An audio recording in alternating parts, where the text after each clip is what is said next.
Is this Matt right here? That's him. What? Yeah.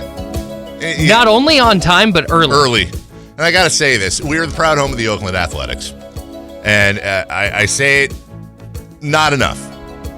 They're just a class organization. They are. The way they treat their fans, the way they treat us, and the fact that they're in the middle of a huge series and a big win last night.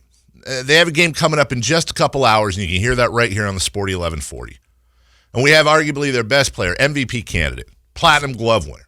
This guy is early joining us. And as we always say, with no offense to anyone else, but he's our favorite interview each and every spring. And he joins us on the air right now, Matt Chapman from Houston. Matt, it's Dave, Kyle, and Jay. Good morning. Thank you for joining us. How are you?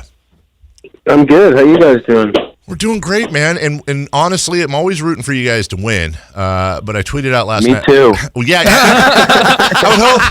We were really hoping you'd win last night, especially, though, because we wanted a happy Matt Chapman on today. Not that you would have been mean or anything, but it's got to feel good to get that win in Houston.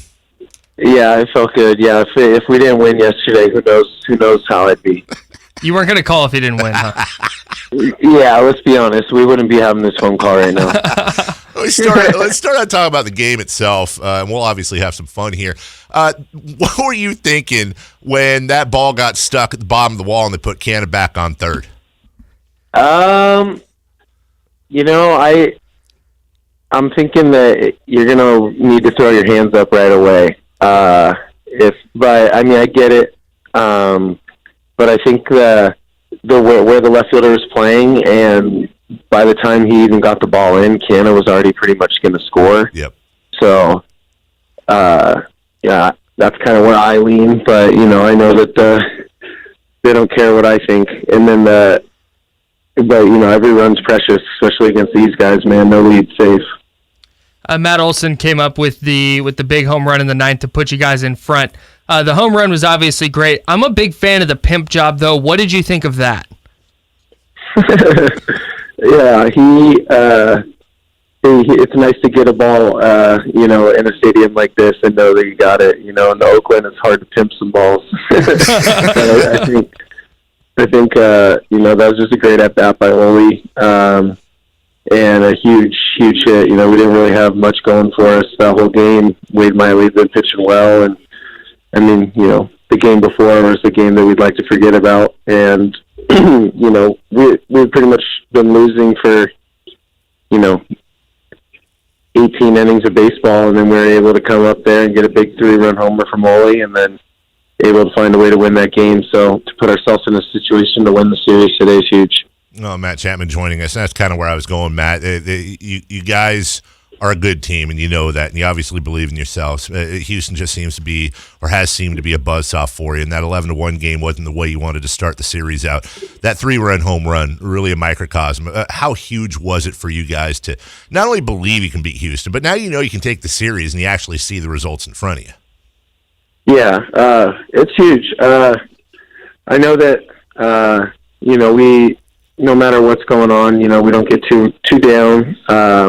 And we're a confident group. We play well as a team, and we know what we need to do to win games. But it was big to get that. It felt like we hadn't beat them in a while, and they do have our number, and they are the reigning, AL West champs. So, if you want to take this division, you got to take it from them.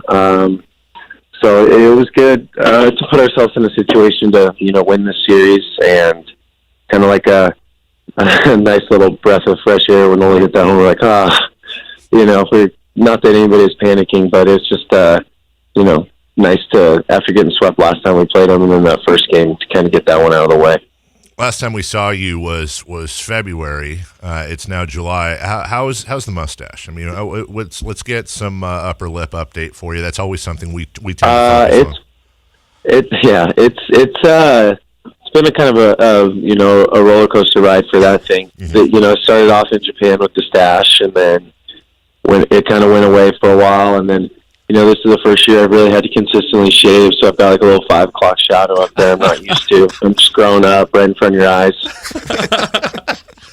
I'm really proud of you for that, man. Yeah. I just recently, in the last couple of years, had to start shaving like multiple times a week, so it's kind of annoying. I feel you, man. It's awesome.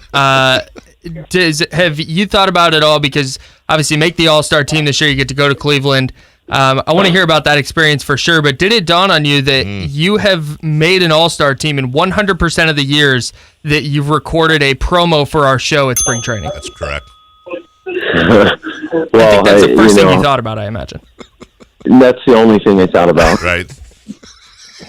But no, it was just a great experience to be able to, make that team was, an honor and a dream come true. And then to be able to do the home run derby with my dad was pretty special.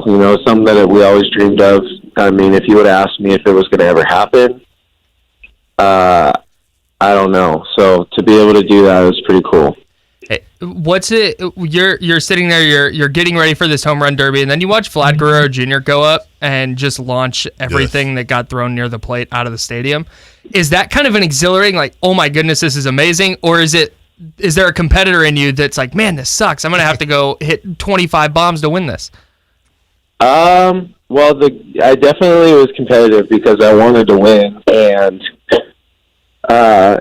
when he hit all those homers, I wasn't like, scared. I was like, all right, here we go. I still thought I could beat him, especially when my dad threw the first pitch right down the middle and I smoked it. I was like, here we go. But all I could think about when it was getting, down to the wire, and I knew I kind of wasn't going to beat him, was, Olson's never going to let me hear the end of this. He was like, if you don't beat Vlad Guerrero Jr., I'm not going to let you hear the end of it. But he's been pretty easy on me because I don't think anybody would have beat 29 homers in the first round. Yeah, that's wild. You mentioned your dad throwing... Oh, go ahead. I'm sorry. No, we're all good. Yeah, no, you mentioned your dad throwing one down the pipe for you to smoke on that first pitch. After that, it seems like he had some pretty nasty stuff he was out there throwing. Was he out there trying to get you out, and what was the conversation like after that at bat? No, poor guy. To his defense, he was like, all right, so let me know if you're going to do the derby so I can practice. And, he hasn't thrown BP in a while. All he does is play slow pitch softball and, hang out with his buddies and play softball. So he hasn't played baseball in, a while. And he was like, I'll go throw to your high school team or something and practice this week. So let me know. And then I was like, yeah, we're not doing the derby. Don't worry about it. And then literally the day before the home run derby, they told me that, would you want to do it? And I told my dad, I was like, we're doing it. And he didn't back down, but he got no practice. Good for him. Awesome. He didn't, but I'd rather, go down having him throw to me than, anything else. So hopefully, I think he's over from all the flack that he caught from it, but it's all good. Matt Chapman with us. Matt, obviously we love you and we were excited to have you on, but so are the fans. You have a ton of fans all over the place, especially here in the greater Sacramento area, and a lot of people listening in the Bay Area, and we told them yesterday if they sent us some stuff on Twitter that we would ask a few of their questions. So here we go. Uh-oh. Yeah, here we go. These are all very, very important. Really hardball questions here, too. Let's see. We'll start with how's your Fortnite game? Are you keeping up on that at all? I do play Fortnite, and I suck. I wouldn't say that I suck, but I like it a lot for how not good I'm at it. Chad Pender's really good. Olson's really good. Lou Trevino's good. Herman's pretty unbelievable. Chris Herman's pretty, I feel like he could, get paid. Wow. All right. Okay. Milk on its own. A nice cold glass of milk. Good drink, bad drink. Love it. That is actually Matt. That is the correct answer. Strong bones. Come on. I grew up drinking milk. I don't care what anybody says. It's good for you. That's you and me. Big milk hive here. The other well, guys I did not grow up drinking milk, and I was an all-star in my slow pitch league. So how about that, Matt? Oh.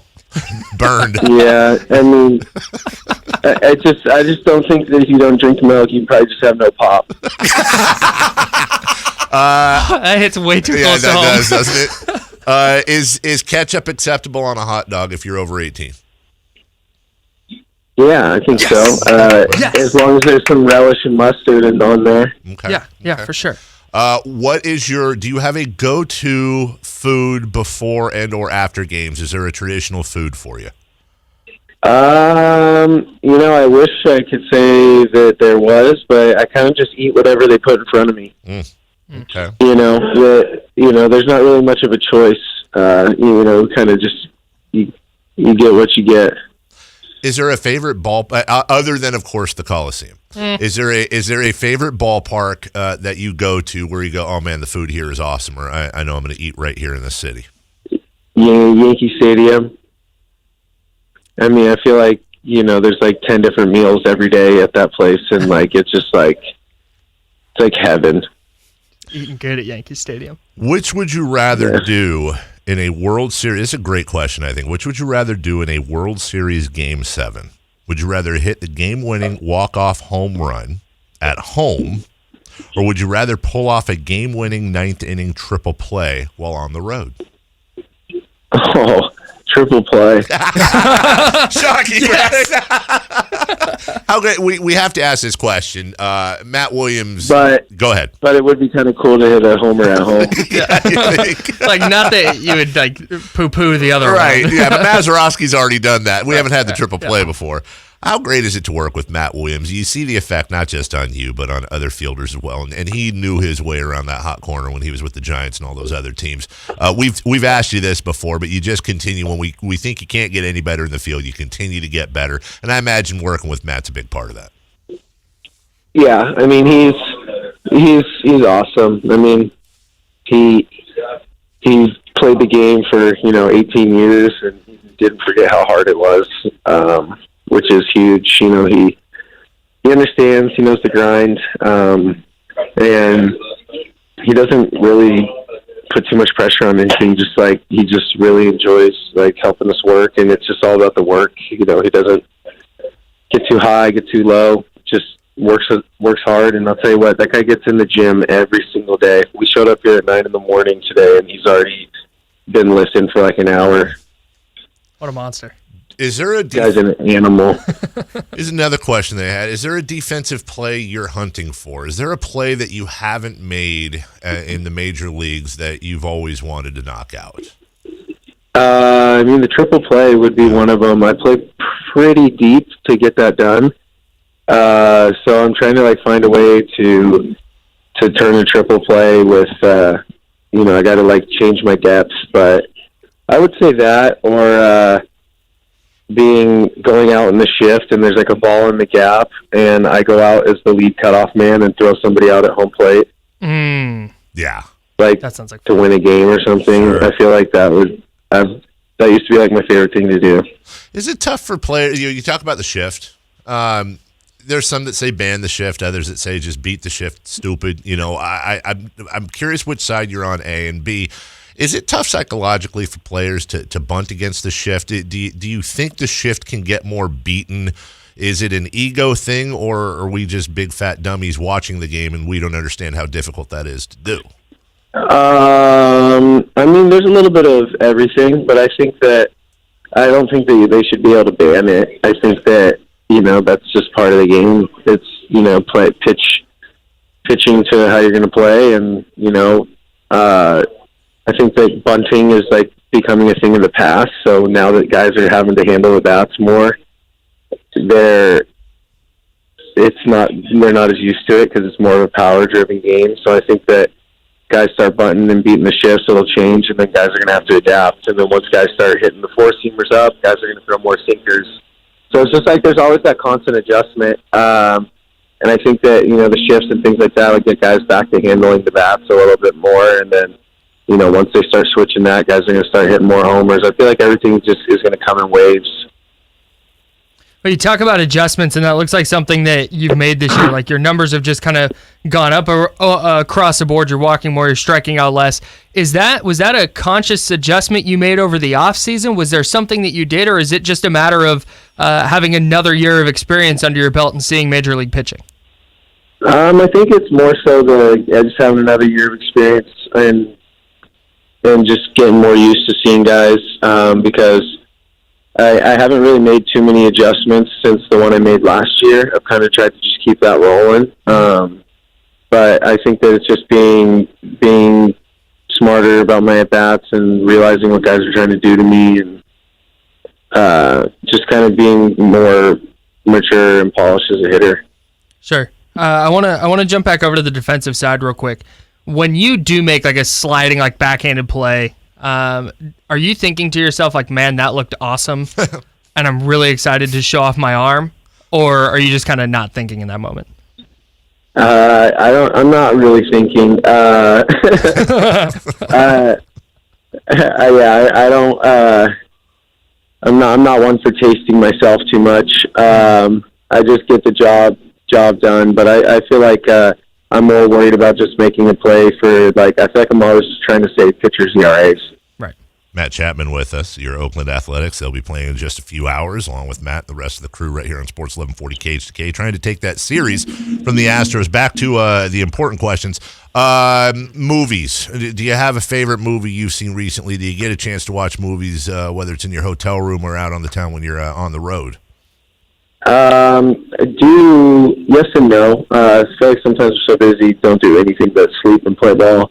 But I would say the last movie I watched, I happened to wake up early yesterday, and The Bourne Identity was on TV. I like that movie. Okay. But I would say I'm looking forward to going and seeing Once Upon a Time in Hollywood, that new Quentin Tarantino movie. Yep. Yeah, that looks good. I don't know. What's a movie I watched lately that I really liked? Did you watch Endgame? I don't know. The Avengers one? No, I haven't seen that yet. Okay, no spoilers. I was gonna say, here's the plot. Yeah, they're superheroes. Yeah. Well, I just finished Game of Thrones not too long ago, so I'm still maybe just coming down off the Game of Thrones. Kyle, take it, because we have questions. How did you feel overall about Season 8? Because it got panned pretty badly when it was on live, so what were your thoughts on it? Well, Game of Thrones is probably my favorite TV show ever. I think it's just amazing, but I think that for how amazing the show is, it was good because it was slow and everything was played out. I just think that it got a little rushed there. Yeah. If they would have made the last season like 3 seasons, if it was like a 10-season show instead of 8, I think it would have been not even close to the best show that's ever been made. Yeah. No, spoiler alert, everybody. So turn down your radio for a second. Are you okay with the Brand the Broken finale and all that, and how they made him the guy? Yeah, I get it. Yeah. I get it. I think that there wasn't a place for John there, and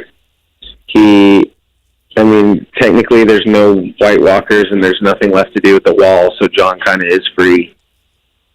So that's my guy. And then Brand knows everything, so I get it. And then there's no, they've kind of broke the wheel in their own way. So, everything kind of worked out the way it was supposed to, but it was just kind of it all happened so fast. It needed to be more played out. Yeah. Last couple fan questions here. Matt Chapman, can you drive a stick shift? Yes. Wow, that's actually I cannot. Unexpected. I've never needed to learn. Under 30 cannot. Now, was that because you wanted a certain type of car, or was that because a lot of dads take their kids? That's how you learn to drive. How did you learn how to drive a manual transmission? I didn't learn how to drive on that, but I've had friends who've had the car, and my cousin had one, and he let me drive it. So I just I know how to do it. And maybe not the smoothest transition, but I can get the job done in a pinch if you need me. and we talked about go-to foods and if there's anything on the regular there, but what about is there any superstitions you have whatsoever when it comes to baseball? Nothing that's I live and die by, but if I'm doing some certain thing and I'm playing well or we're playing well as a team, I'll keep it rolling, or the same combo with coffee, or use the same bat or wear the same cleats. If we don't win the game, maybe I'll switch up my cleats and then try and keep those ones rolling. So little tiny things like that are fun, but nothing that's if I don't have this, I can't compete that day. We talked to Matt Olson last year, and he said that in AAA, he said he's very superstitious, and you used to try and mess with his superstitions. Is that still a thing that goes on? I let Big O be, but I did, ever since I kind of used his bat and he broke his bat, that's his lucky game bat in the cage, I kind of slowed my roll on that. Yikes. But, yeah, he's everybody's superstitious, whether they want to, say it or not, but I hope, maybe I taught him a little bit of a lesson that, he's just that good and he doesn't have to worry about it. Hey, speaking of messing with former teammates, I'm not sure if a lot of people know, but you were high school teammates with fellow Gold Glove third baseman Nolan Arenado. Any fun stories from your guys' high school days? What's that? Any fun stories from your high school days with Nolan Arenado? Ugh, easy for me to say. Yeah. Well, I know when I had to face him in Little League one time, and this is in high school, I know, but he in high school he was 2 years older than me, and I was like the youngest kid on the team, so I was kind of just like pretty quiet, and I was like 15, so they were all like 18. I don't think they really wanted to hang out with me, but yeah, so I hung out with all my like sophomore buddies, but he in Little League, I just remember when he would come in to pitch, I was like like 9 years old and he was like 12, and he was throwing so hard I stood as far away from the plate as I could and as far back. I was just like, I wanted no part of it. I was just so happy when I grounded out to the shortstop. Happiest you've ever been in your life to ground out. I didn't get embarrassed. Yeah. Right. Hey, speaking of high school and Little League, at what point did you know or did it click in your brain like, I'm going to do this professionally? I feel like my senior year of high school, I was like super underrated, and like even like my own friends that went to different high schools, so like we were committed to the same college, and like we'd play against each other sometimes. They like saw me my senior year and they're like, when did you get good or whatever? And I was just like, I was working hard and like wanted to prove people wrong, and I did well. And then when I went to Fullerton, and like I wasn't expected to start or all these things, and I went in there and just like took that job and started pretty much every game I was ever there. And I feel like when I sized myself up to all the Division I baseball players, I felt like I was better than all of them, and that's when I knew inside, I wasn't going to like go, tell everybody that, right. But on the inside, I felt like I knew that I was just as good as anybody, especially defensively. Last thing for you is we're talking to Matt Chapman of the A's. Matt, speaking to Nolan Arenado, just thought of this. I was watching video on him yesterday fielding, and obviously you guys are tremendous and do have similarities at that position. He was talking about, or the analyst, I should say, was talking about how good he is and how good you are at creating the better hop. And it was a clip of Nolan backing off of a grounder, a hard hit grounder. Instead of charging, he was backing off to create the better hop for himself, and that just trust his arm speed to get it over to first to make up for the lost time. How difficult is that for a third baseman to master not being aggressive all the time, and again creating the better hop or the better defensive position for you to make the play?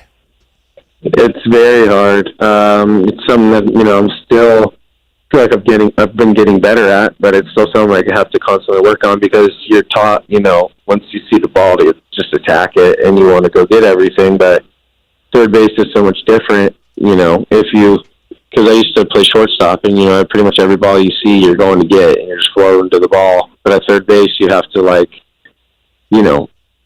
righties that are beating stuff into the ground, it's not always the best idea to go charge it, and you have more time, so it's like it's kind of just like it's just a feel thing, and it comes with reps and experience, and trusting your arm for sure, and being able to get rid of the ball quick, speed of the runner. But it's tough, to see when no one makes that play going back, he makes it look easy. It's hard because you're going away from the ball, and those balls tend to check up and take weird hops. So like you're not catching it even how you want to. You're just catching it a little better than you could have. Matt, we have a lot of affection for you, and we love talking to you each and every year. Obviously, we've been tremendous for your career. Have a great game today in Houston. Have a great rest of the season. We hope to catch up with you at some point. Yeah, you're welcome. You're welcome, and we appreciate the time, brother. Yeah, no, thank you guys for all my success and everything. That's a promo. Take care, brother. I'll talk to you soon.